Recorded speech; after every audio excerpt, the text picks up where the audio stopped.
कथेचे नाव मित्र. विनोद आणि अजय यांची खूप चांगली मैत्री होती. ते एकाच वर्गात शिकत होते. विनोद मन लावून शिकायचा, पण अजयचे मन मात्र सदैव इकडे तिकडे नेहमीच भरकटलेले असायचे. वर्गात शिक्षक शिकवत असताना अजयला नेहमी बोलणी खावी लागायची, ती ह्याच लक्ष न देण्याच्या कारणावरून. पण विनोद मात्र नेहमीच अभ्यासात पुढे राहायचा व शाबासकी मिळवायचा. एके दिवशी विज्ञानाचे शिक्षक वर्गात शिकवित होते. त्यांनी विद्यार्थ्यांना वहीमध्ये गृहपाठ करण्याची एक पद्धत सांगितली होती.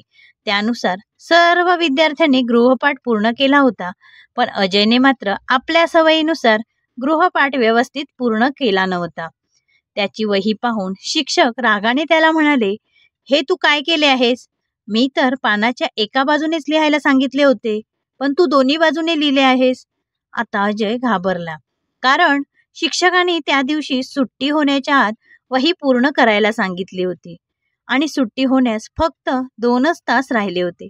अजयला घाबरलेल्या अवस्थेत पाहून विनोदने त्याला त्याच्या लक्ष न देण्याच्या सवयीबद्दल उपदेश केला व शिक्षकांकडून परवानगी घेऊन बाजारात जाऊन नवीन वही आणली.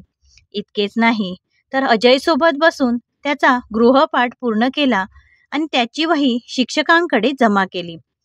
त्या दिवसापासून अजयने आपल्या स्वभावात बदल केला आणि तो कोणत्याही ठिकाणी लक्षपूर्वक काम करू लागला. तात्पर्य: लक्षपूर्वक काम करणे आणि विवेकबुद्धी जागृत ठेवणे. काम करणे या 2 गोष्टी पाळाव्यात. अनेक संकटांवर मात करता येते, तसेच होणारे नुकसान देखील टाळता येते.